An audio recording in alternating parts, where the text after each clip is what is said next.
Queridos hermanos y hermanas, bienvenidos en el estudio del Departamento de Escuela Sabática en la Asociación General.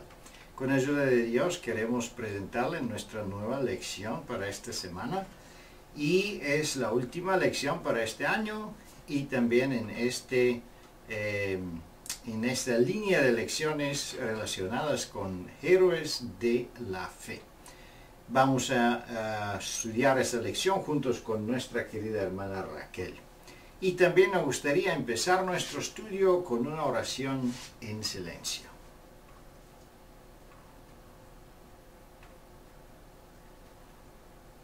Amén. Como primero un repaso de la lección, de la estructura de la lección, y aquí tenemos nuestro texto. El título es Grande es tu fe. El primer subtítulo, la súplica de una mujer cananea, inmediatamente reacciona a nuestros pensamientos a la historia de la mujer cananea que pidió, que tenía una petición especial a nuestro Salvador. La introducción de la primera pregunta tiene que ver con el origen de esa mujer y vamos a ver los informes de el Evangelio de Mateo y Marcos y vamos a complementar las dos informaciones para entender mejor qué es esa mujer, de dónde proviene, en qué tierra se sucede ese milagro y cómo se desarrolla. La segunda pregunta o segundo subtítulo dice pagana pero creyente, y eso es una lección de una serie de varias lecciones en que podemos nosotros constatar que tenemos gente paganas pero en lo mismo tiempo fiel en la fe, en el respeto, y especialmente muestran una calidad de temor de Dios que no se encuentra fácilmente dentro del pueblo judaico. Así que podemos ver y observar una otra mujer que es un ejemplo de fe. La otra pregunta o el otro subtítulo, ninguna respuesta inmediata, no indica a una situación un poco diferente de todas las otras situaciones que nosotros teníamos hasta este momento. Jesús reacciona de una forma extraña, una forma sorprendente, pensando de todos otros casos que él tenía, iba a tener, presentado en los textos bíblicos. Y es muy importante cuando presentamos nuestra lección que podemos explicar bien por qué Jesús se comporta así y qué es prácticamente el fruto de ese comportamiento y qué es la enseñanza que nosotros podemos aprender de ese tipo de comportamiento y también la reacción. Tenemos en general tres grupos que debemos considerar en esa lección. El grupo de los apóstoles, de una parte, tenemos Jesús, un otro elemento muy importante, y tenemos la mujer cananea con su hija enferma. Y todo el desarrollo de la historia está dentro de esos tres grupos o tres personajes. Vamos a seguir adelante con el próximo subtítulo, fervor y súplica aumentada. Vamos a ver qué es la reacción de la mujer cananita y cómo ella prácticamente, qué efecto produce en ella un aparente rechazo de parte de Jesús. Es un elemento muy importante para todos nosotros porque nosotros experimentamos muchas veces un silencio de parte de Dios cuando nosotros presentamos nuestras peticiones. Hacemos una oración y pasa tiempo y no recibimos respuesta ninguna. En una forma semejante también la mujer cananea presentó su petición y vi que no recibe ninguna respuesta. ¿Qué hacer entonces? ¿Desanimarnos y irnos? ¿Qué hacer? Bueno, la lección es muy importante. Siguiendo adelante, el próximo subtítulo, probando la fe de la peticionaria. En la pregunta número 6 vamos a ver que llegamos al punto central de la lección. Vamos a ver la reacción. Bueno, primero la mujer cananea que recibe una respuesta de parte de Jesús sorprendente. Y la forma como ella la acepta, la forma como ella la soporta, vamos a decir. Y después vamos a ver en la pregunta número 7, una gran fe, la reacción de esa mujer o la respuesta de esa mujer, que es prácticamente el punto culminante de la lección, es el punto número 7.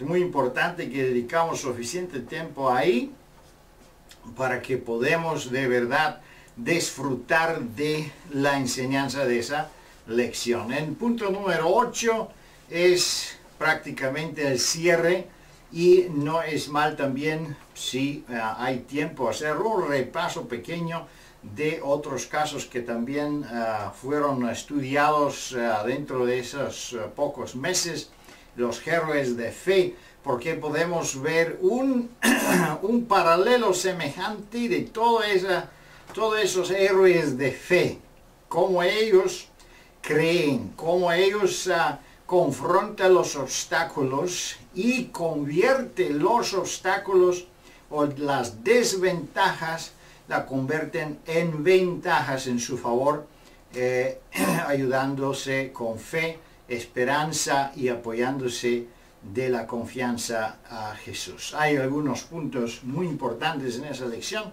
y con la ayuda de Dios vamos a verlo analizando cada punto por separado. Y gozamos también los comentarios de nuestra querida hermana Raquel. Seguimos adelante con pregunta número 1. ¿Quién imploró ayuda al Salvador en el área pagana que hoy es el Líbano? ¿Dónde fue esa, esa tierra geográficamente? ¿Por qué Jesús estaba ahí? ¿Qué tipo de fondo nacional tenía esa mujer? ¿Y qué quería ella prácticamente? ¿Por qué se acercó a Jesús si ella fue una mujer extranjera?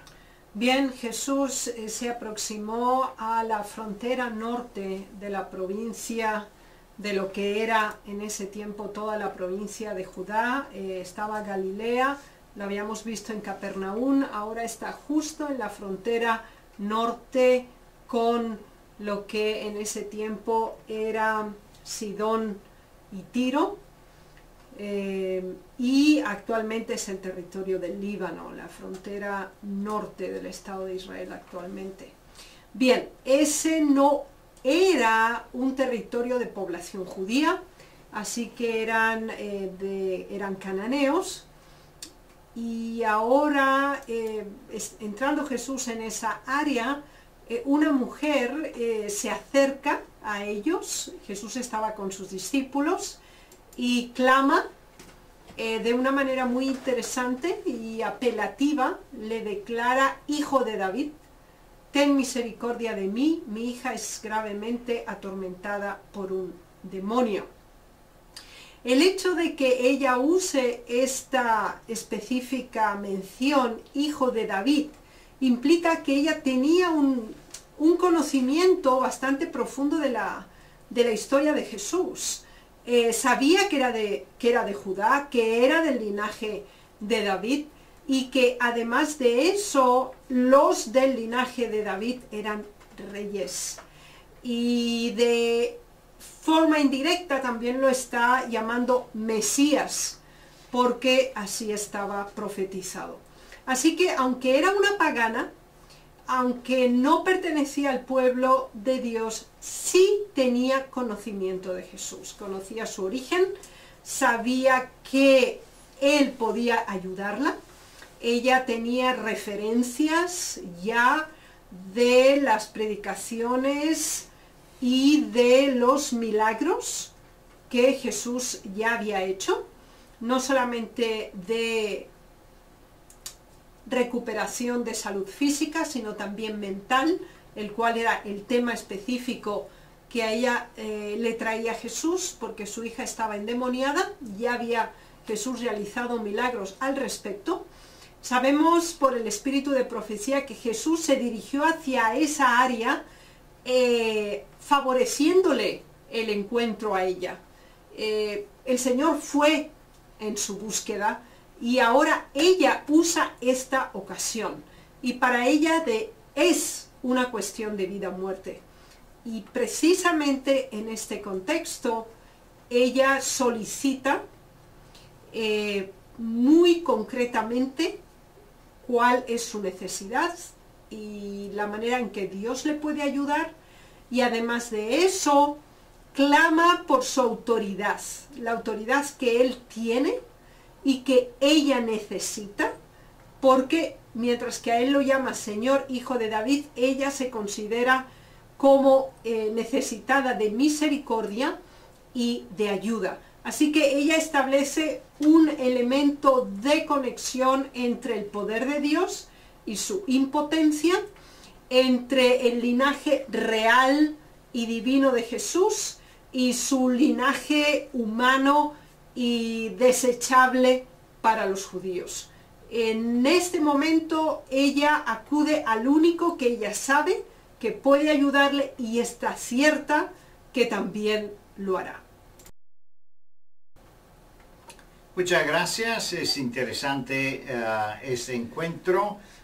También en los versículos bíblicos dice que no es que la mujer fue a Israel a buscar a Jesús, pero Jesús fue en esta área él mismo. Así que podemos ver que Jesús tenía un plan por su conocimiento del futuro, un plan muy especial para encontrar a esa mujer y dejar esa historia dentro de las Escrituras, dentro de la mente de los apóstoles, porque la enseñanza de esa historia es muy especial, muy profunda y muy necesaria para todos nosotros y para todos ellos que un día va a aceptar Jesús como su Salvador. La segunda pregunta dice: ¿cómo es posible explicar Jesús por alguien en un país extranjero con una educación pagana?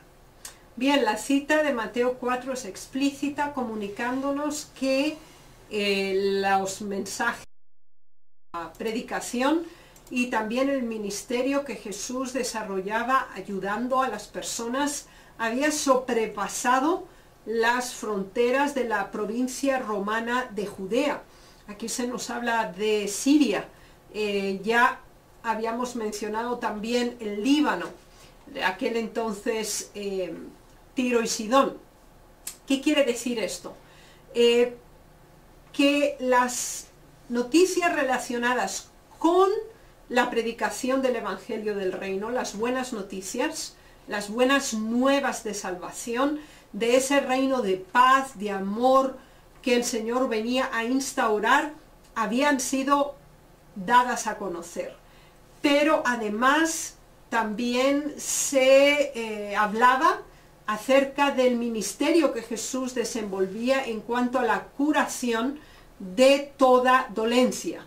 Y en este sentido es importante considerar que la combinación de las dos actividades eran conocidas, han quedado confirmadas también por historiadores de la época hasta hoy, y estas noticias justamente eran conocidas para esta mujer, cuya fe le llevó a aferrarse a este Salvador y clamar ahora ante él por ayuda. Muy interesante, muchas gracias. También entendemos que Jesús tenía de que el mensaje del Evangelio debe alcanzar los territorios de los paganos.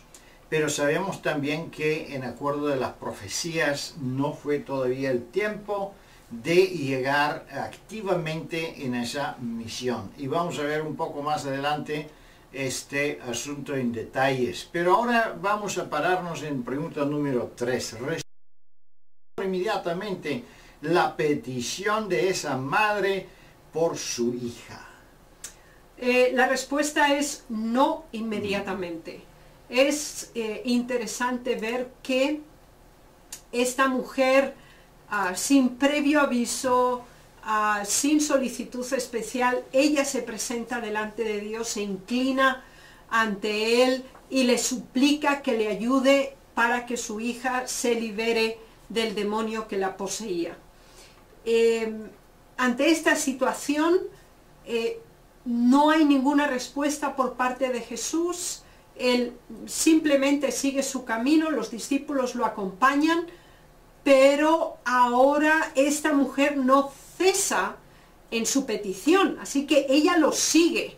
Y el versículo nos dice que los discípulos no sabían qué hacer, pero consideraron que Jesús no estaba interesado en ayudar a esta mujer, así lo interpretaron ellos, y entonces le dijeron, bueno, Señor, entonces dile que se vaya, porque va dando voces detrás de nosotros. Así que ella iba clamando. Ella no importaba que le prestaran atención o no le prestaran, ella había venido y quería conseguir su objetivo. Sabía que él era el único que podía sanar a su hija y estaba dispuesta a irse con esa promesa. Es interesante este elemento en el proceso que cada ser humano debe entender en su experiencia religiosa de acercamiento a Jesús. Esta mujer venía porque deseaba sanación, deseaba que de su hija saliera el espíritu malo. Así que ella tenía una petición que superaba el beneficio material, las diferencias culturales, raciales, étnicas, doctrinales, cualquier cosa. Así que ella se presenta delante de Jesús, le dice que tenga misericordia, ahora sigue detrás de él y sigue clamando por ayuda. Así que, ante la no respuesta, ella no cesa sus peticiones, lo cual nos da un primer elemento de fe constante y creciente en ella, a pesar de estar rodeada de un ambiente hostil, de una falta de reconocimiento por parte de aquellos a los que se dirigen, y específicamente en el caso de Jesús, sin respuesta comprensible hasta el momento. Muchas gracias. Interesante es esta pregunta. También muy interesante es el primer testimonio que dice que él podía dar una representación viva de la lección que quería enseñar. Para esto había traído a sus discípulos. Entonces Jesús actuaba no por impulso, él actuaba no por sentimientos, él actuaba planificadamente para una enseñanza, una situación de enseñanza para la mujer misma, para los apóstoles y para todos nosotros que leemos la Biblia hoy día. Es importante también entender que en todos los otros casos que conocemos, Jesús inmediatamente respondía a las peticiones del pueblo.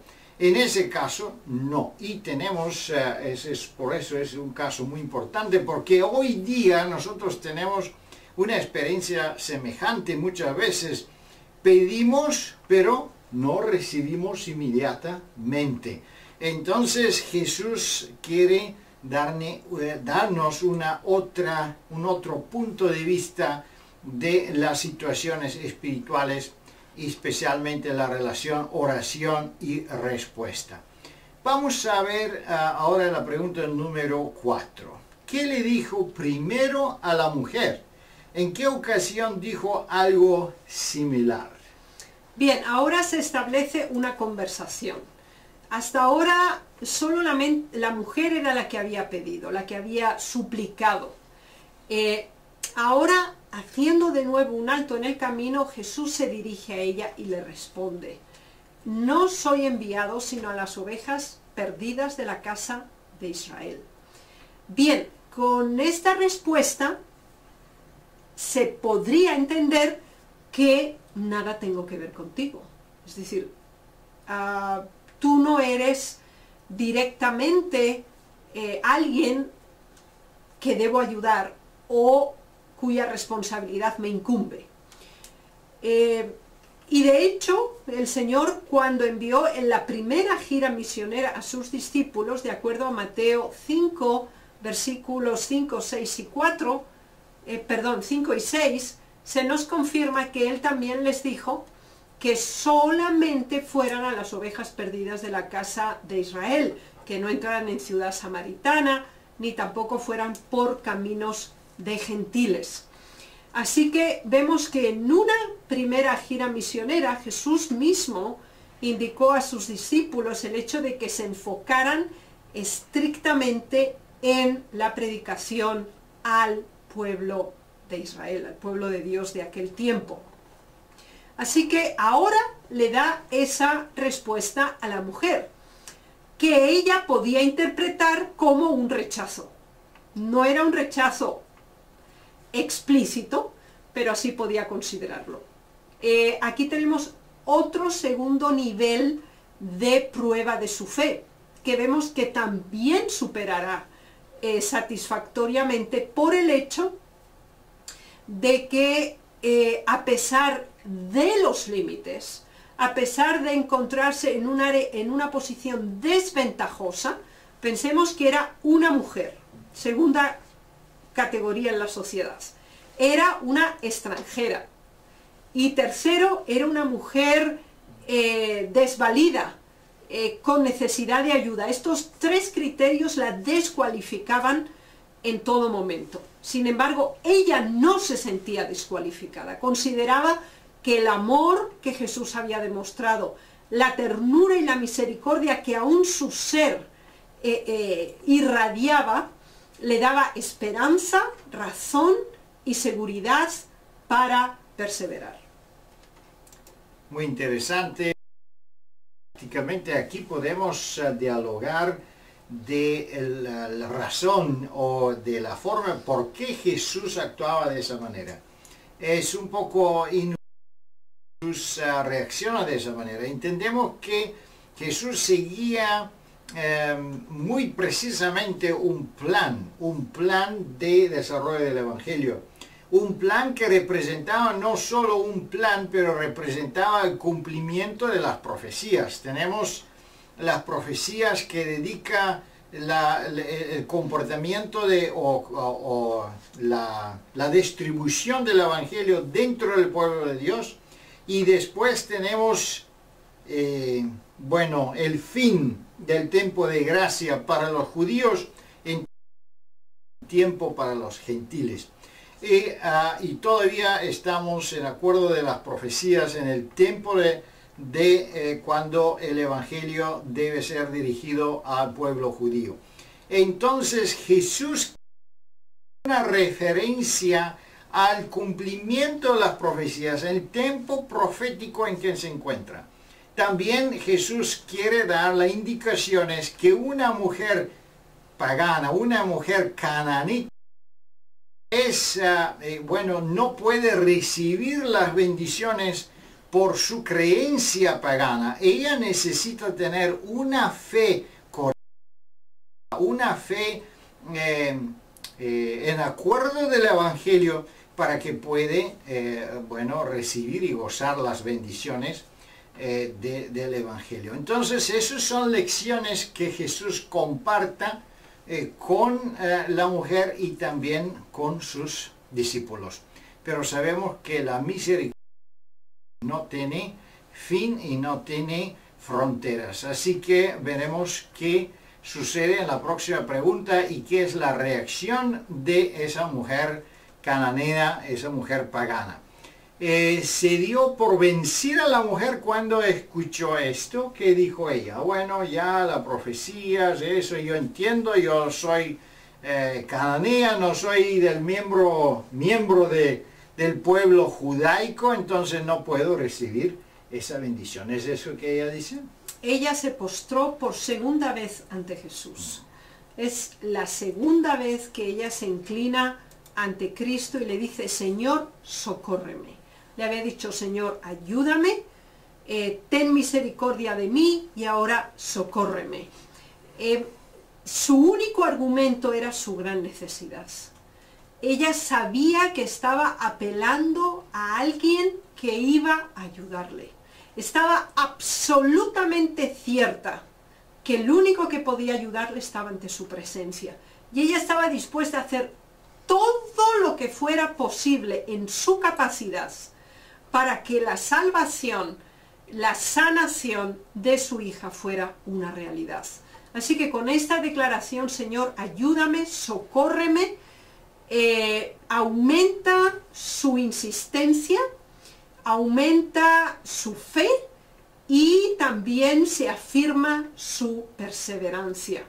No importa que no sea judía, no importa que no haya tenido esos privilegios, pero ella cree, sabe y está cierta que es merecedora del bien que un ser tan especial como Jesús podía darle.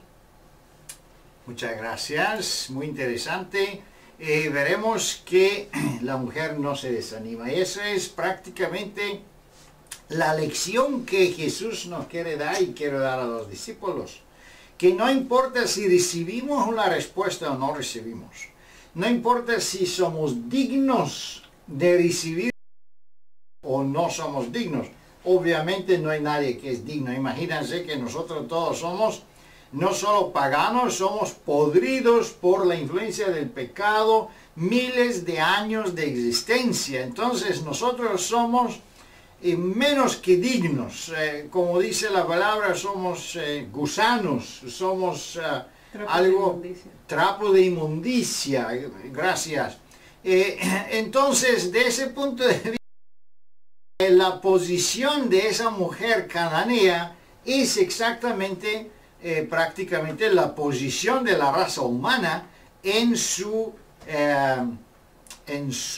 condición caída. Y más pronto lo entendemos mejor, porque de esa manera podemos ubicarnos en la realidad. Seguimos adelante en la pregunta número 6, porque ahora viene prácticamente el clímax, el punto culminante en la historia. En la relación con otros mensajes, ¿cómo hemos de entender la segunda declaración de Jesús a esta mujer? Bien, la segunda es que la primera, porque en la primera le dice, bueno, yo he sido mandado solo a las ovejas perdidas de Israel. Ahora el Señor, en la conversación que está manteniendo con ella, añade, no está bien tomar el pan de los hijos y echarlo a los perrillos. Esto es realmente impactante, esta frase, porque, dicho de otro modo, ella es un perro. Porque si ella no es de los hijos, y obviamente no lo era, porque era cananea, entonces significa que era un perro. Esta declaración correspondía al modo en que los judíos de la época consideraban al resto de las naciones. Y hemos visto ejemplos al respecto. Por ejemplo, a la samaritana la consideraban también de lo peor. El centurión, que era un romano, pues igual. Recuerden que lo que estudiamos en la lección, cuando se presenta esa primera comitiva de ancianos para solicitarle el favor a Jesús, le dicen, Él es digno, porque nos ha construido una sinagoga, porque de lo contrario, en otras palabras, Siu sería indigno, por lo tanto, perro. El perro es un animal inmundo y por esa razón descualificado para ser participante o copartícipe de los bienes que el Señor Jesús venía a otorgar. De esta manera su fe es probada en este punto culminante. En esta situación nos damos cuenta que su fe crece, crece, crece, llega a un punto álgido en el cual también los obstáculos o los prejuicios que se dan pueden también llevar de caída completamente su fe. Ahora, nos damos cuenta que en el desarrollo de las próximas preguntas, esta mujer tiene una fe que supera el medio, que le rodea, el aprecio o el desprecio de su medio ambiente, supera la aceptación o el rechazo, el silencio, la indiferencia o el prejuicio, las diferencias sociales, culturales, raciales o nacionales, por el bien mayor, que es la salvación. Y este es un mensaje objetivo para nosotros. Nuestra salvación tiene que ser tan preciosa que no haya nada más elevado, más caro, más importante, más prioritario. Muy importante, muchas gracias. Es interesante que esa mujer prácticamente también tiene una identidad muy fuerte. Ella sabe que es una cananea y no quiere denegar su origen.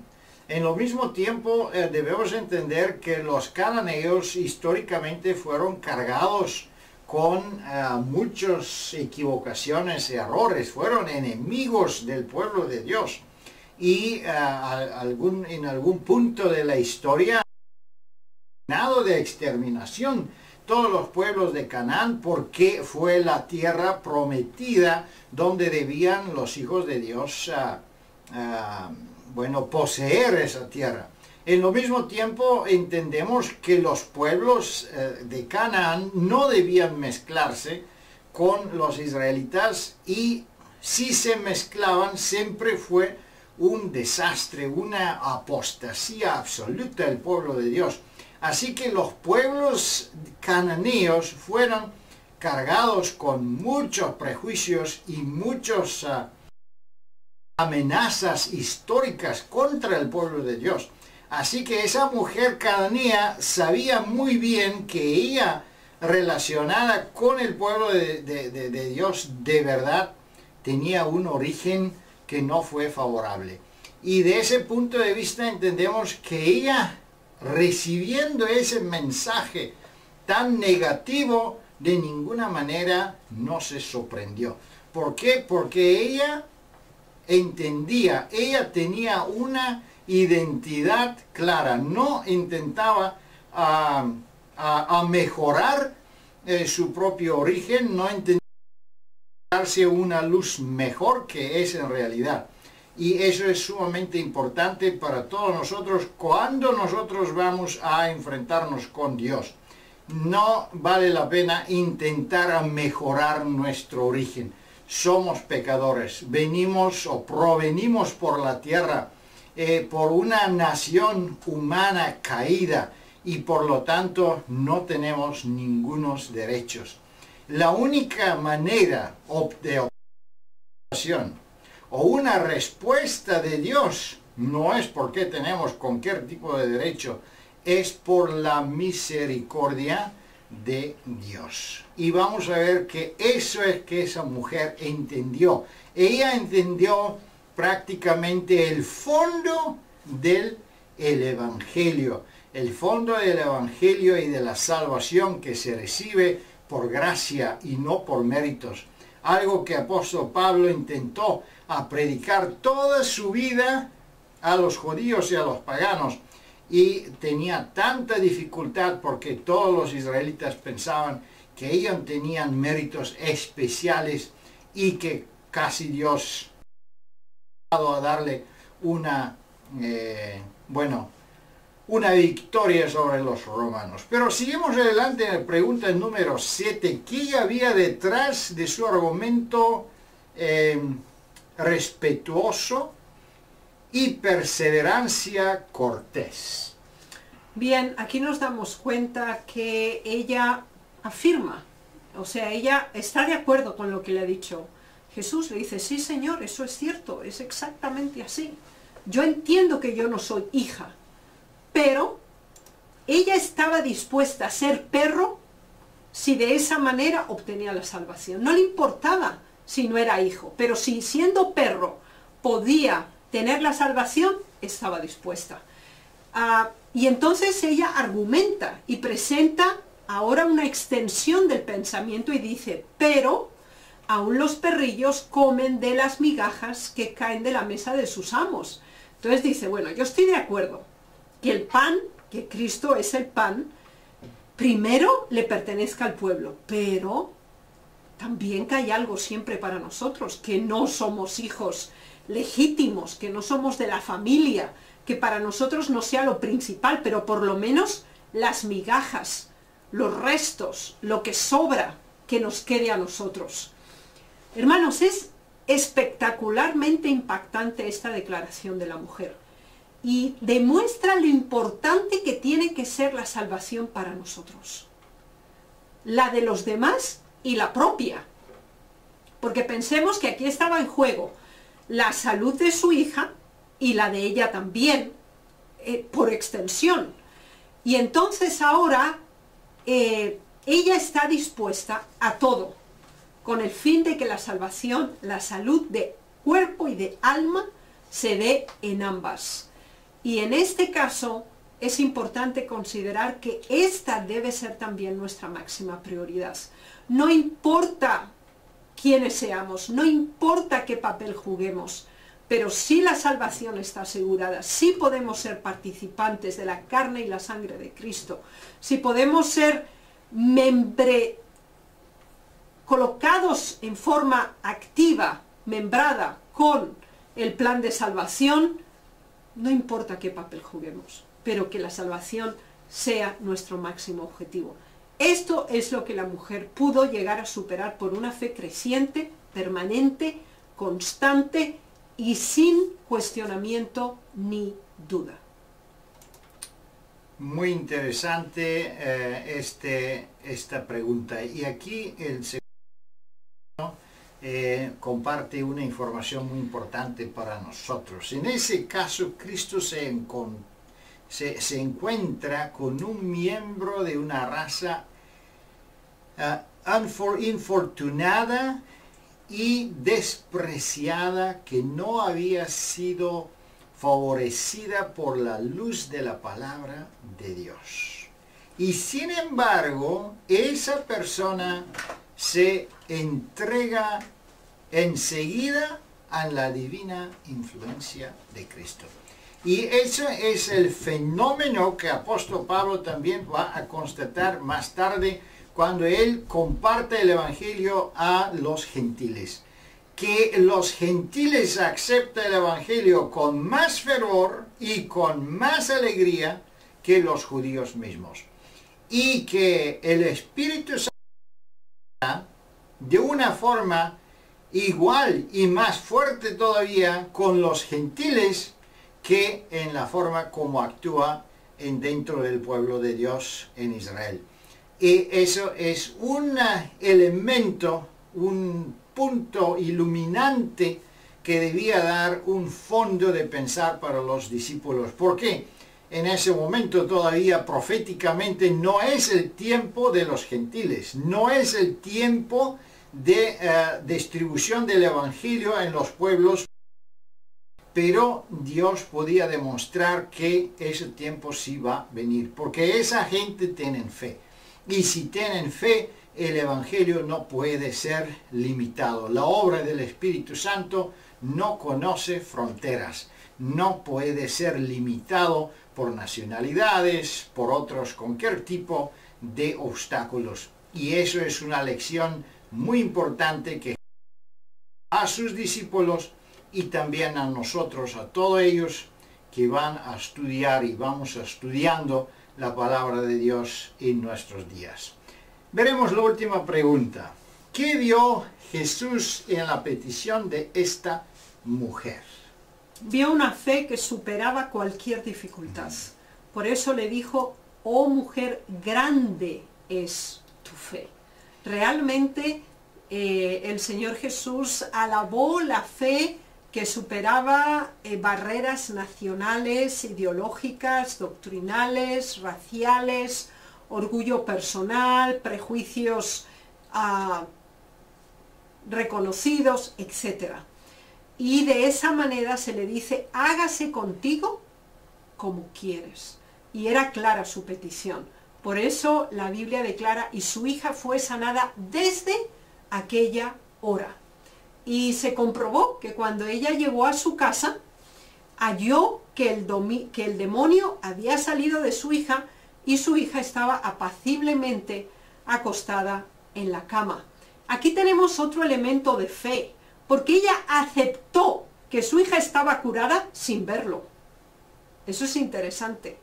Es decir, el Señor Jesús le dijo, sea hecho conforme tú quieres. Y ella se va a su casa, creyendo ya que su hija está sana.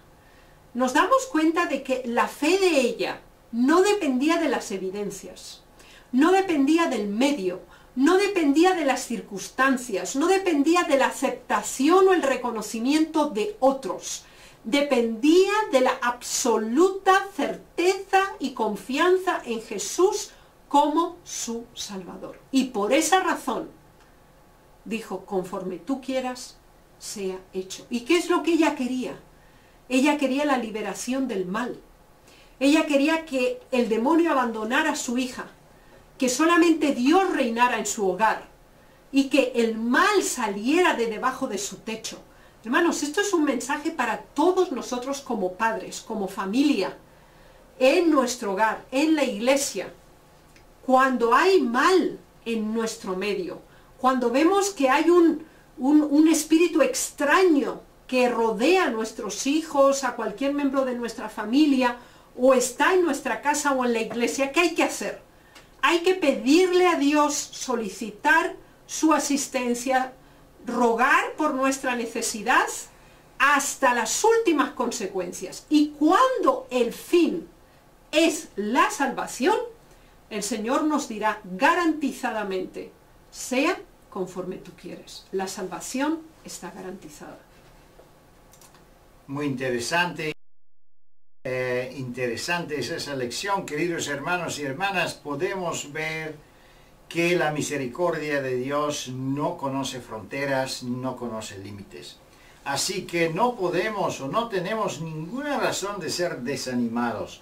Debemos poner todas nuestras peticiones delante del trono de Dios. Así como esa mujer cananea, no debemos dejarnos desanimar. No importa si recibimos una respuesta inmediata o si no recibimos una respuesta inmediata. No importa si nos sentimos dignos o nos sentimos indignos. Más probable es que somos indignos y indignos. Pero a pesar de todo, tenemos el derecho y posibilidad de pedir del Señor. Pide y se te dará, dice la palabra de Dios. Que Dios le bendiga, queridos hermanos y hermanas que disfrutan esa escuela sabática. Le deseamos feliz y bendito año nuevo y también muchos gozos con nuestras lecciones de la escuela sabática, también en fin de este año y en el principio del nuevo año. Que Dios le bendiga. Adiós.